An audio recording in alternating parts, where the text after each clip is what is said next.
Hey everyone, welcome to our webinar on the offshore wind market.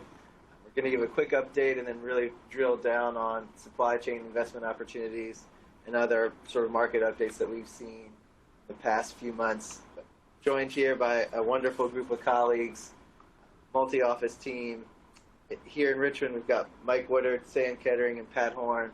And then we've also got Heather Arbogast in our Baltimore office and Jude LeBlanc in Houston.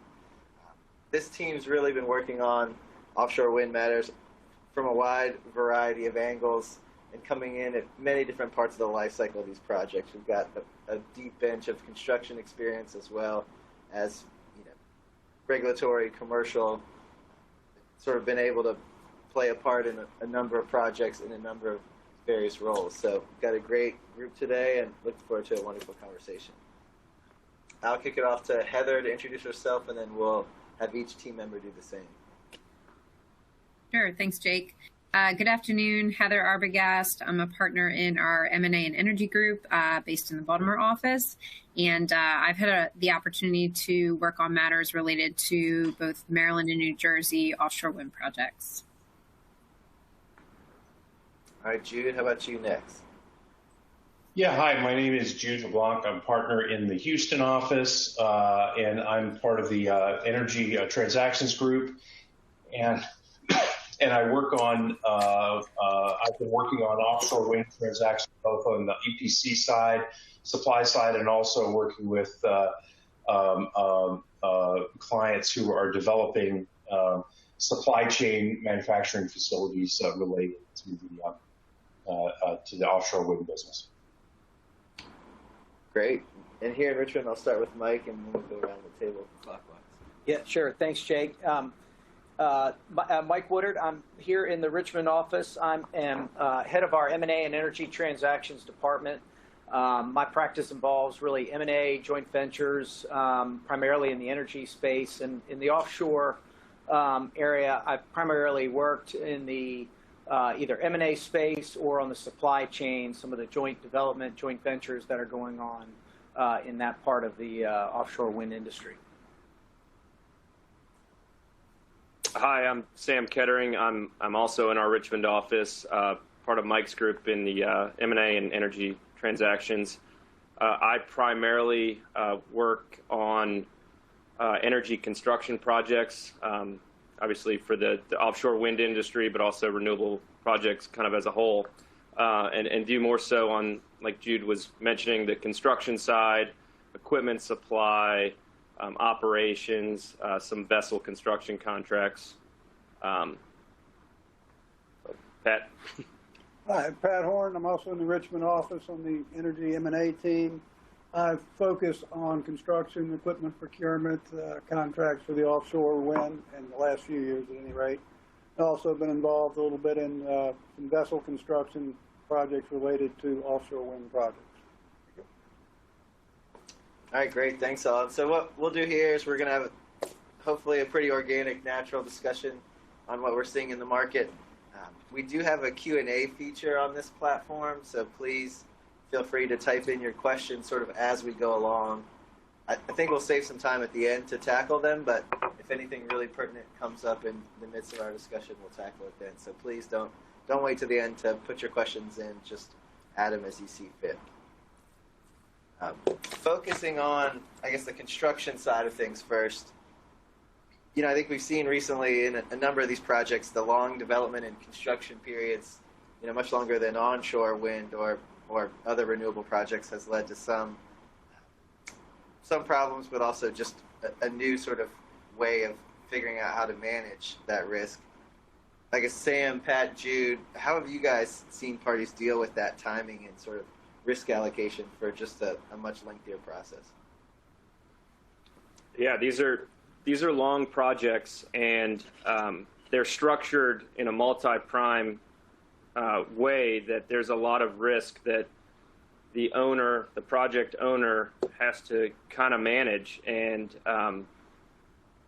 getting involved early and doing some of the early development work so that what you have to, what risks you have to contract around when it comes down to doing the construction and the turbines and the foundation supply and that type of thing. bringing that experienced professionals on your team early, doing some of the early exploration, the surveying work early to figure out what pitfalls are there out where you're kind of envisioning a project is key. That obviously the more experience you have and the more intel you have, the earlier, the better you're going to be set up for success. But I do think, and I'll let Pat and Jude talk on this, there's a lot of moving parts in these projects, and you do have to manage a lot of risk, and one pitfall on one contract can really have a ripple down effect and really impact your project overall from both a cost and schedule standpoint. Jude or Pat? Yeah, I mean, I think the long lead times when you're dealing with equipment suppliers, there's only been so many equipment suppliers for these major components out there. There's only a limited amount of capacity, manufacturing slots for these things. So you really have to get ahead of the game to try to make sure there is capacity for what you're doing. With the equipment manufacturing and the marine transportation is a whole other ball game, because there's only a limited number of vessels and there's only limited capacity. So you really have to get out in front and plan ahead so that you can meet your timelines. I mean, the one thing you can't control is the government on their approvals, but you can have some control over some of the other things, like getting ahead on the marine arrangements and reservation slots, that sort of thing, because there just aren't that many people out there making the major components for these projects. Yeah, and picking up on something that Sam was saying, I mean, one of the things that's difficult about these projects is it's really not possible in this market to hire an EPC to wrap all of the warranty risk and the construction risk. So it is really important to build a very strong team, and you have to have a strong construction management team, whether you have it in-house or you hire a strong construction management firm that you can layer into your team to manage the risks. And the biggest risks that you run into are a lot of the things that Pat was talking about, long lead times and so forth. But a lot of it also has to do with really, choreographing the work properly and managing the gaps in risks between the various parties. And managing as you move forward delays, and then ultimately warranty issues that come up. And it's always better if you can get one throat to choke, as they say. But that's not really possible in the offshore wind paradigm. So that's something to be keep in mind when you're structuring things, that you're ultimately going to have a disaggregated risk management situation amongst the different contracts and contractors. Yeah, that's a good point, because what Jude, Pat, and I kind of talked about is that choreographed dance. Once you get to the starting line, once you have contracts lined up, you also got to consider the front end. The negotiation of these contracts they take longer. I know there's a push to kind of have it a little more. Just open up plants and deal with the American side of things. But really right now it's a market dominated by European suppliers. And there is just a different way of contracting between, what we're used to in the U.S. and how the Europeans kind of react to contracts and risk and risk allocation. And it is something you really have to take into account, that your normal negotiation there are contracting barriers that you have to get past that just add time to get, just to get to a contract where it comes into all the issues on the construction management side. And so that's something we've seen. Yeah, and I think one thing we talked about too at the beginning of this too, it seems like, unlike maybe some other renewable energy projects, even of massive scale, offshore wind, just getting stakeholders involved and getting folks comfortable with it due to the infancy of the industry seems to leave folks a little bit more pregnant in cost at the beginning, rather than just maybe pure sweat equity in the early stage development, which can be an issue. I know, Jude, we were discussing earlier with the long lead time, tax equity may come in at a much later point in your development, right. Which can cause some issues and lead to some uncertainty there with changing tax equity markets and even changing tax laws. Sam, you hit on the the necessity to deal with European suppliers, and Pat mentioned really big players in the industry which have a lot of leverage, being that there's not a ton of folks at this dance. What are the key differences you're seeing in contracting with those folks versus more typical construction contracts in the States? I think a lot of it is, quite frankly, cultural as much as anything else. And you will be amazed at how long you spend setting up a process to begin talking about negotiating. Europeans, unlike Americans, we swap contracts with black lines and red lines and whatnot. There's an interminable amount of charting and whatnot that will drive you absolutely insane until you get used to it when you're negotiating with the Europeans. Mainly, they're used to a different type of contract than we use here. FIDICs and blue books, red books, yellow books, and all this other stuff that we just don't see here. So it takes a while before the teams start to really communicate on a process for negotiation.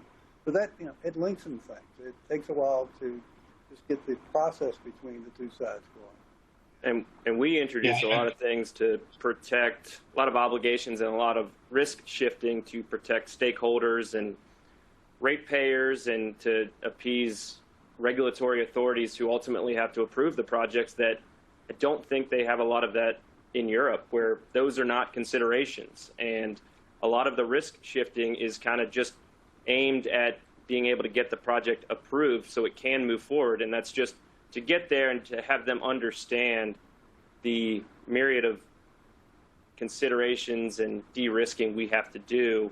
It does take a while.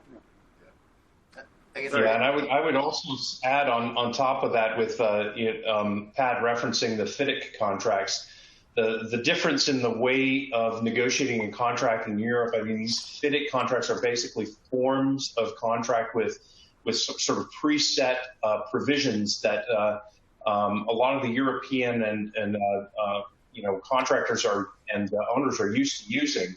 So the way of negotiating is more, well, okay, this provision from the Yellow Book fits this situation better. Well, we tend, the American style of negotiations, we tend to come with our own contracts and negotiate sort of more on the merits rather than sort of plugging into a sort of form of contract. And it is a little bit of a dance at first to get them used to it, but once you get into the issues are ultimately the same. Risk allocation, other than the nuances of working in the U.S. and trying to protect the stakeholders, as Pat was talking about, and then in some cases also trying to make sure that for a lot of these JVs that are developing projects that are ultimately going to have non-recourse finance, then making sure that the contracts are financeable as well.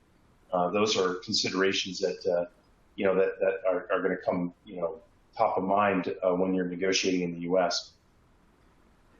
Yeah, Mike, I know you've worked throughout the life cycle too. I mean, I guess this is an issue that permeates not just the developer's contract with its suppliers, but also, supplier and supplier, sub relationships, all that. I mean, have you seen that come up there? Yeah, so certainly on the manufacturing side, we've seen obviously suppliers who are looking to build facilities in the U.S. from abroad, and there's obvious sort of learning curves on anything from permitting. Regulatory schemes. I mean, obviously, we've got federal, state, we got local regulatory schemes that come into play with these projects and getting them permitted. And obviously, there's a lot of educating that goes into just an understanding of the various levels. And but one interesting thing that I've come across that's also been somewhat of a learning curve is it revolves around just security, credit support behind these projects. Or some of the supply chain and manufacturing facilities that are being financed and built. And, everyone understands conceptually a lot of the types of security out there. Parent company guarantees are obviously very understood, but a lot of these projects end up having some sort of security through pledges of ownership interests or pledges of assets, and trying to educate some of these foreign developers on the UCC and how pledges work in a foreclosure process, and the fear of losing their project and defaults and how cure periods work. And obviously a lot of the similar concepts that they have in their more local regimes, but just some of the nuances, and spend a lot of time educating our clients on those types of issues. Yeah. How in that contracting process are you guys dealing with the various market changes and volatility that we're seeing, just with the sheer delay and length of time of these development periods and things you need to account for? I guess particularly, as Jude said, with a lot of desire to go with more form-driven contracts. Well, I mean, a lot of these contracts, there will be certain items like commodities or certain commodities that you know the price is going to fluctuate over time, so you build in an adjustment mechanism for those. There's always the possibility for force majeure. That's usually a heavily negotiated provision.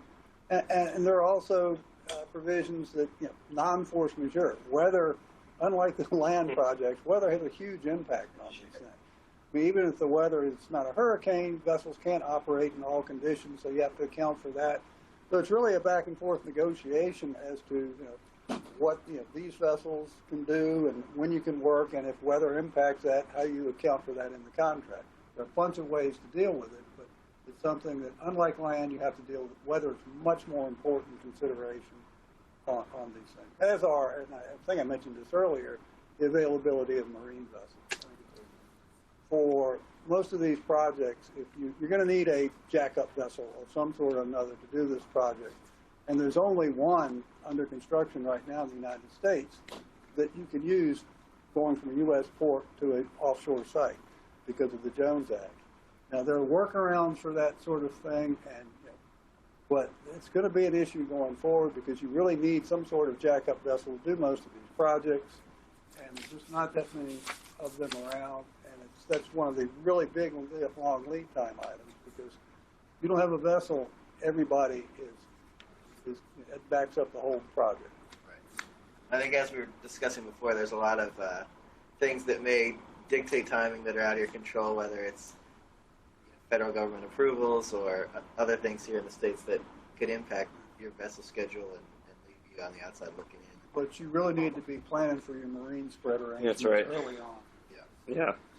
With long stop dates on other projects and getting them over to your project on time for when you need it. And if it's not there, it's usually something that the owner is responsible for. And if it's not there and you can't start that installation sequence that needs to occur, again, all of your downstream contracts and your schedule and your price are impacted. But Pat brings up a good point. I mean, just weather in general. I mean, it doesn't really matter what your contract says. If the captain of the vessel says that it's too dangerous to go out there, he's not going to, you can't just force him because you have some weather limitation or weather tolerance in a contract and it's not there yet. I mean, they're just going to turn the vessel around or just kind of stand by idle, and then you've got standby charges and you've got delays that come with that. And we're seeing you put in a weather bank and try to buy some weather delays that have been placed into the contract schedule as kind of float items, and you buy those and you eat through them, and then you really do get to kind of the occurrence than contractual relief. But Pat mentioned, I mean, commodities, pricing escalation, you can't just lock them in. These projects have too many moving parts and they're over too long of a period that nobody's going to lock them in and basically carve out from being a contractual relief item, price fluctuations or market volatility. And just in the economic landscape we're seeing right now, it's just not practical. And then you throw in stuff like foreign exchange rates and hedging, and there's a lot of considerations where there's a lot of market factors that do impact your project. And if those change for the better, it's a good thing. And if they change, adverse to you, you're going to be coming out for more money. And I think that kind of highlights the reason why it's so important for the industry to mature in the United States, so that we have a supply chain that's not coming from Europe or foreign. For instance, steel mills that can produce the steel for foundation, for the monopiles and so forth. That's critical, so you can avoid the complication of transportation issues. and having to deal with hedging. The more that we can develop in the U.S., the better. And there's a huge demand. I know one of the suppliers that we were dealing with on one of our projects, they've opened up are opening up a manufacturing facility for steel in New Jersey, and probably going to see a lot more of that.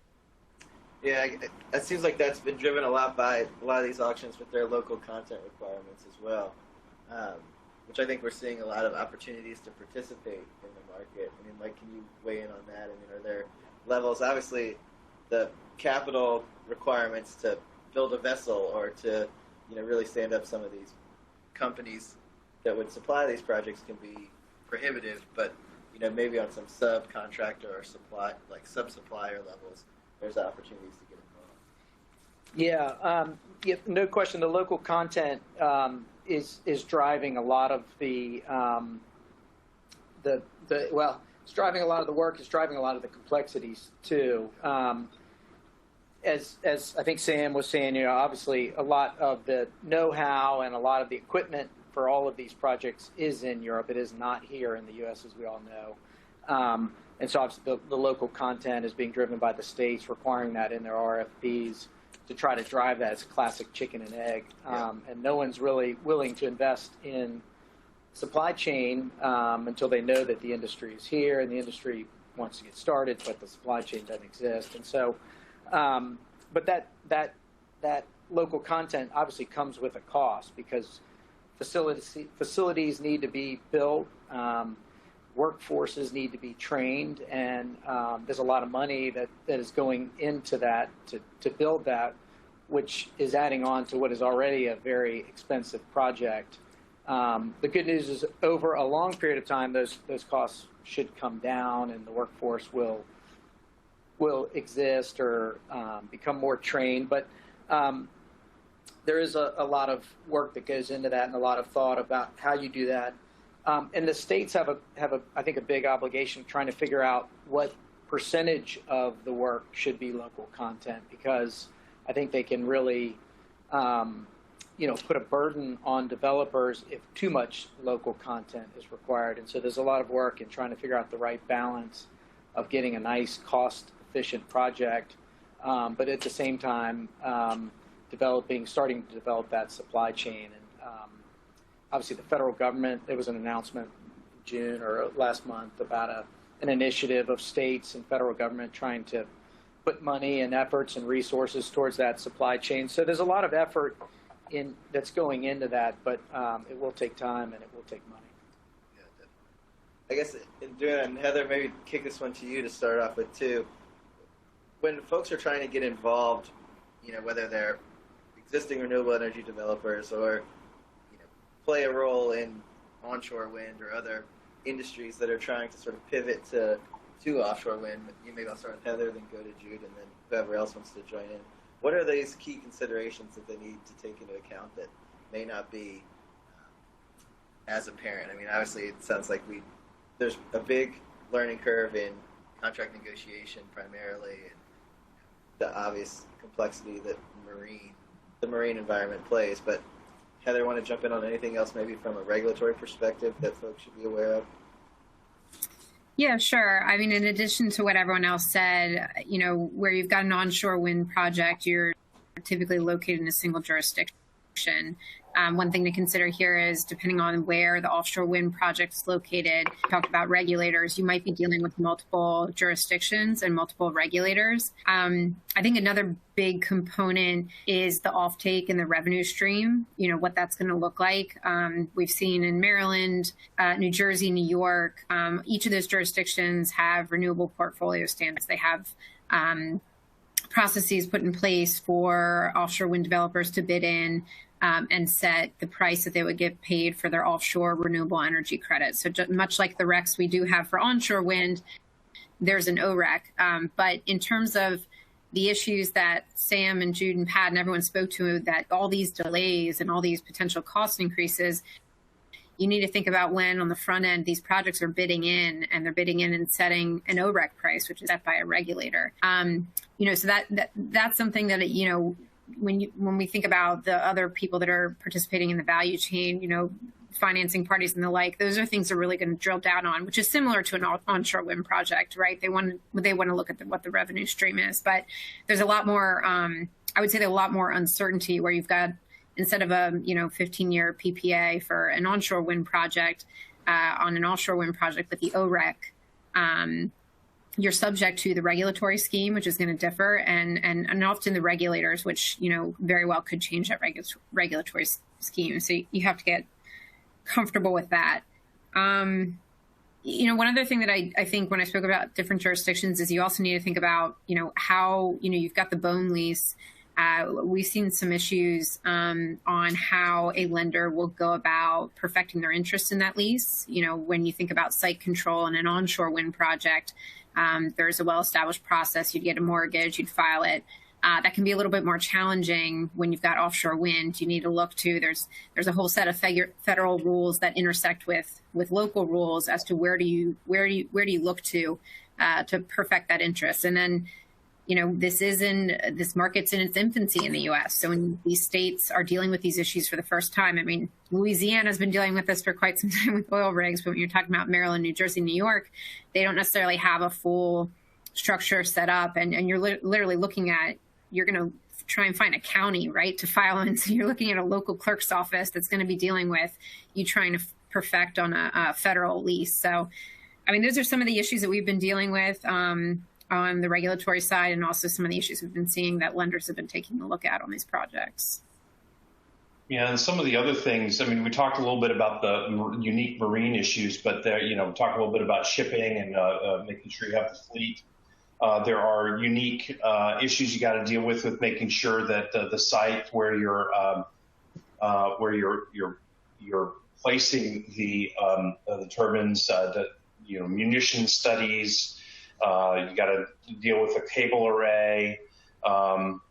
Another point that's important is really dealing with interconnection issues. Interconnection can be challenging in the offshore context, and that's something you need to start working on very early. And it has been a challenge, I think, for some of the players out there in the offshore space, is making sure they get the interconnection going soon enough.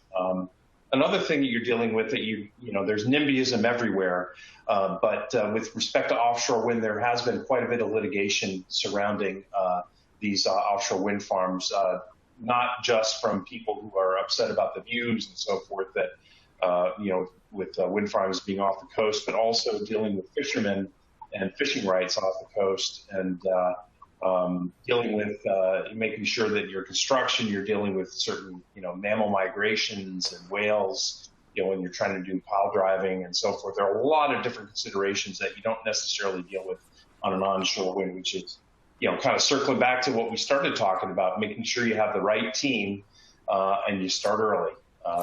Those are the keys to managing all of these unique, distinct issues. Yeah. And one thing I'll add.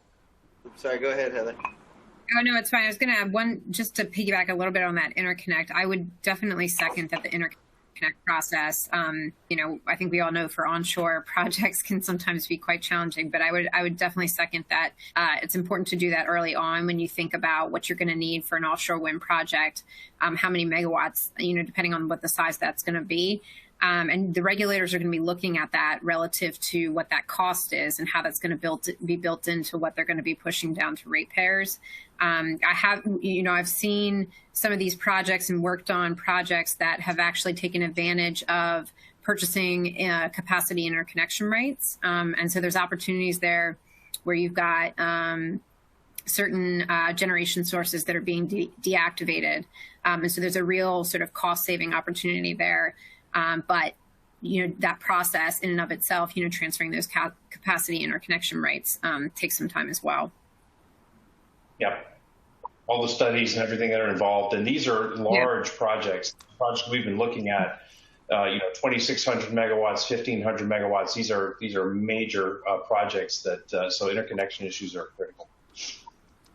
Yeah. Are you guys seeing a lot of hand-holding being required to get, maybe, as Jude was saying, that with a lot of NIMBYism or environmental justice actions with, maybe local environmental regulators at the state or local level, even federal levels. There are a lot of hand-holding there to get folks up to speed. I mean, same probably in the financing market as well, right? I mean, this is new for everyone, so there's a lot of new challenges to deal with there. What have you guys been seeing on that? Do you want to take that one? Yeah, I mean, certainly that's, you need to think of a lot of different things, and it involves a lot of different types of experts and specialists, environmental, regulatory, et cetera. And it's important to kind of, help our clients understand that these issues are out there. If you're sort of new in getting into this business, you can't leave any stone unturned. You have to address these things head on. And somebody was saying before, I mean, it's at multiple levels, federal, state, local, municipal, county. I mean, in California, you're going to be dealing with the Coastal Commission ultimately. I mean, there are so many stakeholders involved, and managing all of those stakeholders is a real challenge. Yeah, I mean, I'm sure a lot of what, Sam and the others were talking about in terms of these delays, you have to think about then that, all of those risks then financing parties are going to be super keen on focusing in on and how that's going to be managed. And again, that ultimately is going to impact your pricing, and you want to think about the revenue stream. So I would agree. I think financing is a much more detail-oriented process, I think, for these offshore wind projects, and a lot more hand-holding and getting them comfortable. Particularly, I mean, I found on the regulated side, the fact that you're dealing with the regulators, there's just an unknown component there, which is different than an onshore wind project. And given the length of time it takes to construct these, I know there's a good deal of opposition to the Maryland project, one of the Maryland projects, and in a very long development schedule, you have to switch out some turbines or you have to make a change, right? All of a sudden, then that might open back up those NIMBYism issues, which is, well, we liked the turbines before, we don't like these ones. So I think it's just a lot that financing parties have to get comfortable with relative to how that regulatory scheme will continue to support and encourage offshore wind. And ultimately, that's where they kind of lean back on. Yeah, no, I think that's really helpful. I think, like you said, Heather, I mean, I think we've seen from some of these projects a lot of lessons learned, too, from the leases themselves on to, how close the turbines are going to be to the shore and dealing with NIMBYism there. I guess, Mike, wanted to go back to one thing you mentioned before.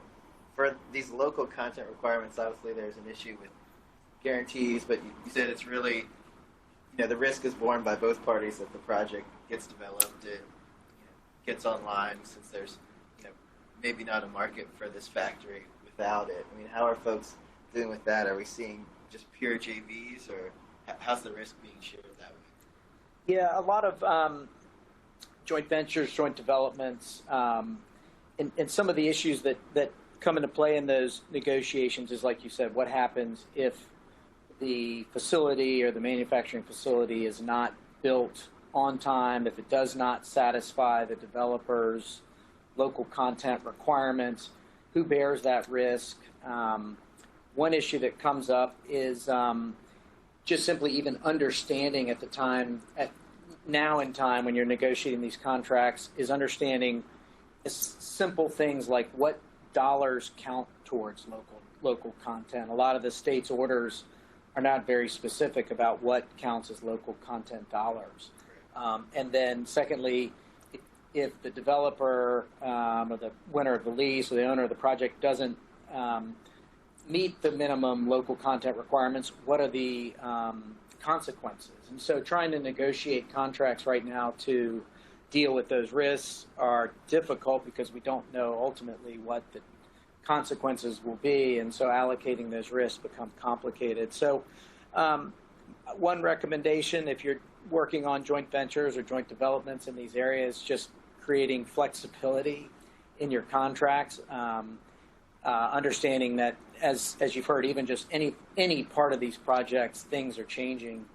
The costs, schedule, the mere size of the turbines seem to change in size every year.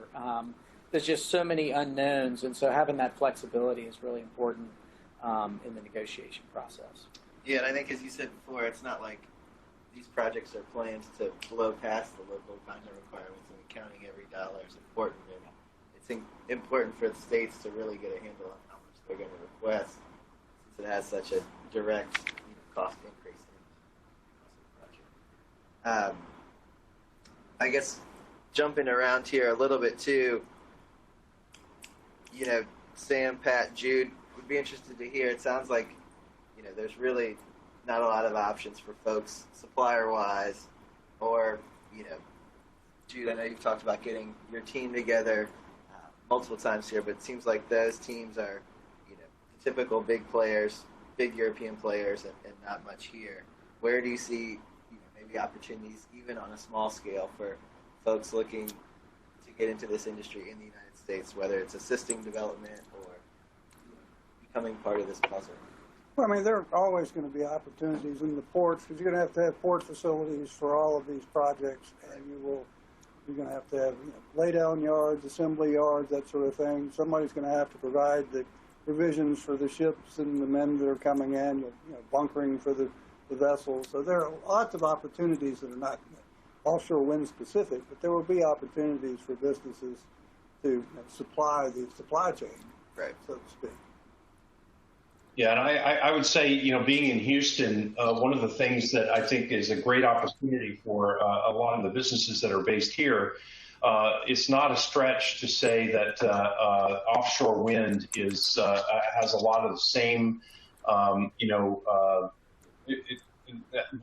there are a lot of areas that offshore drilling and offshore oil and gas companies could offer to the offshore wind business. So, for instance, offshore substations essentially are topsides that are similar to topsides that you would see in the drilling business. So it's really that's an area where you could see companies investing, and I know that there are some JVs that are starting up to try and address that issue. And also, as Pat was saying, the service industry around offshore wind would be very similar to the service industries that you have for offshore drilling that are very mature and developed in the Gulf region. So there are a lot of opportunities to sort of pivot, from offshore drilling to offshore wind, and players that might be able to refocus some of their investment and some of their solutions to serve this industry as opposed to serving the offshore drilling industry. Yeah, no, that's really helpful. That's a great point. I guess I'll open it up to all. I think we've probably got about 10 minutes before we're going to really take questions. So I want to get this question in here for sure. I guess I'd love to hear from each person what practical lessons you've learned in your experience so far for folks looking to get involved in developing projects, bidding on BOEM leases, supplying suppliers, any of this. What are the real takeaways that you've had so far?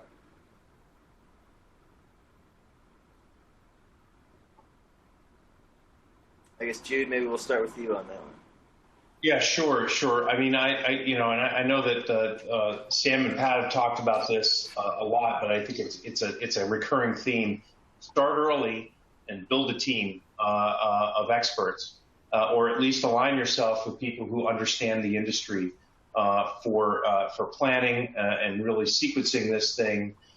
It's critical that you have people that understand how to navigate all the various pieces of this thing. The best way to do that is hire people who have experience in construction management and engineering, who have experience in the area, and then also pay close attention to how you're going to finance this. I mean, money is going to be needed at all different stages. Just the leases alone can be hundreds of millions of dollars, and that maybe requires partnering and JVs up front with sponsor equity, and then moving on to non-recourse financing and then to tax equity. So a lot of thought into how you're going to build it, but also a lot of thought into how you're going to finance it at the various life stages of these very long-term projects.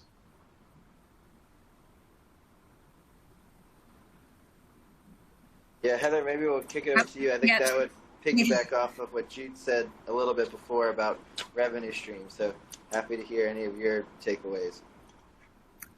Yeah, I mean, I think in that regard, I think it's very important to understand the local regulatory environment that you're operating in. I will say, New York is doing some very interesting things in terms of their OREC pricing.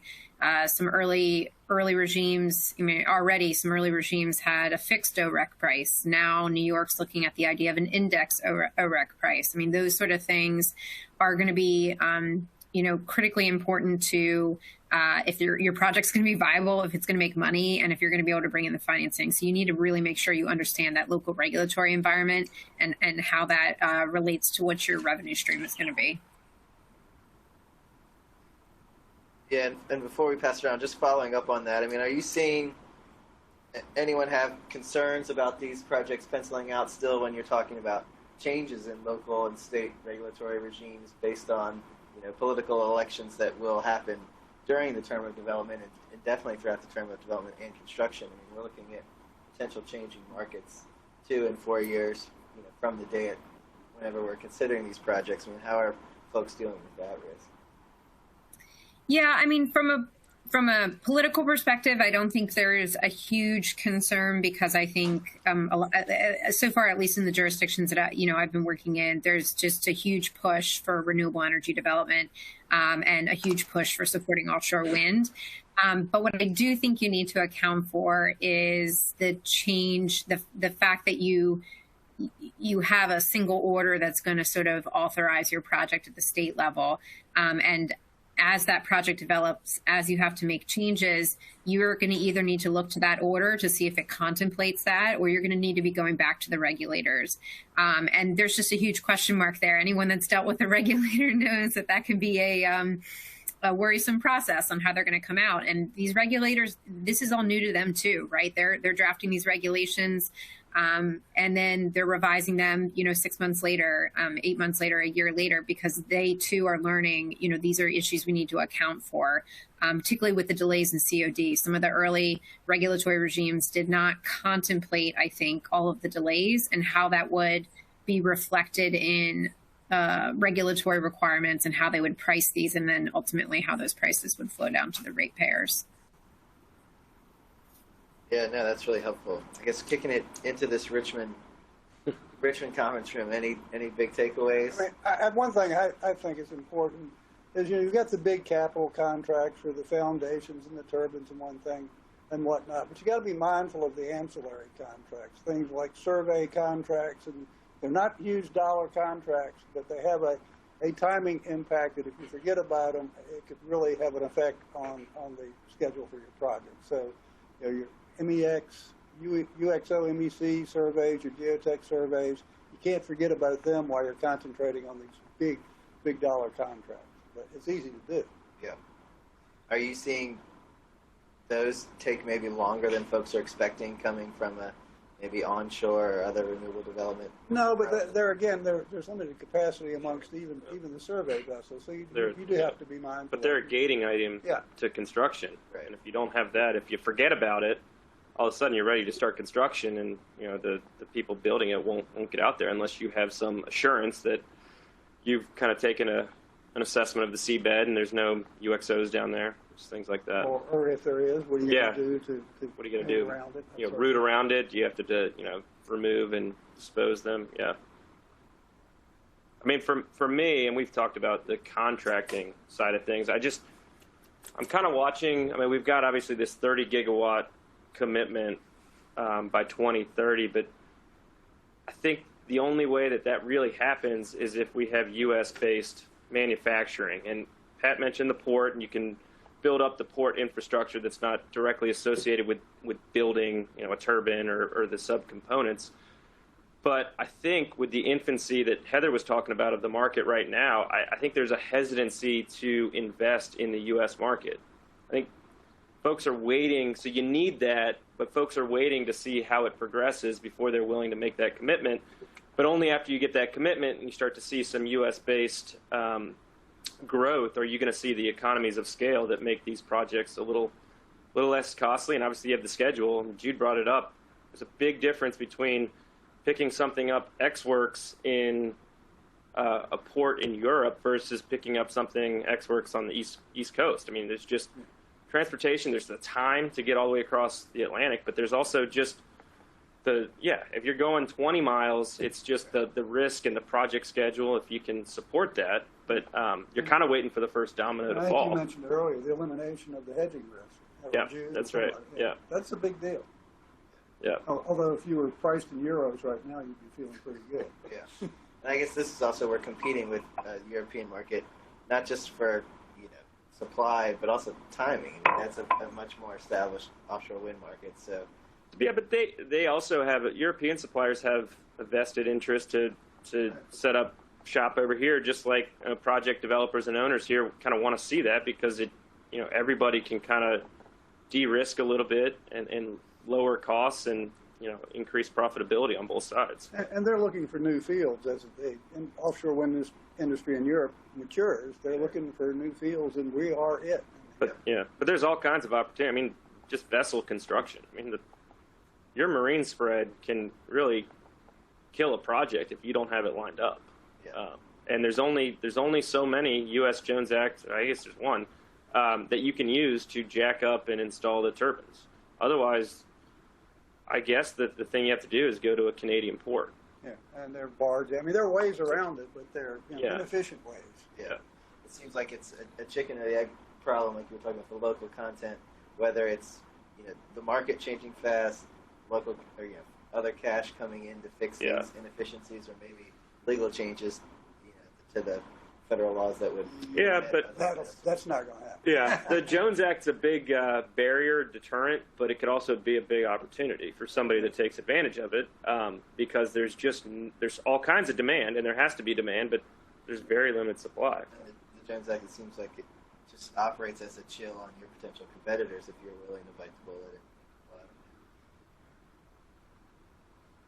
Mike, I guess kick it over to you last. Anything Yeah, sure. To add? Yeah, maybe a couple things. I think I've said it before. I think flexibility in any part of this industry is super important, including on the legal side. Just that sort of ability to put together a deal not knowing all of the answers or all of the risks, and whether that be anything at the federal level, just from the financing point of view, incentives are constantly changing, not knowing what will be there. I mean, these projects aren't being built like a solar project this year. We're talking about something that's going to be built 3 years from now, so it's hard to know what the incentive world's going to look like. It's hard to know what the finance markets are going to look like at that point. And, so trying to put together a deal not knowing that type of stuff really makes it difficult, among all the other potential things that can delay projects, increase costs, and unknowns. It requires a lot of tolerance, patience, and flexibility.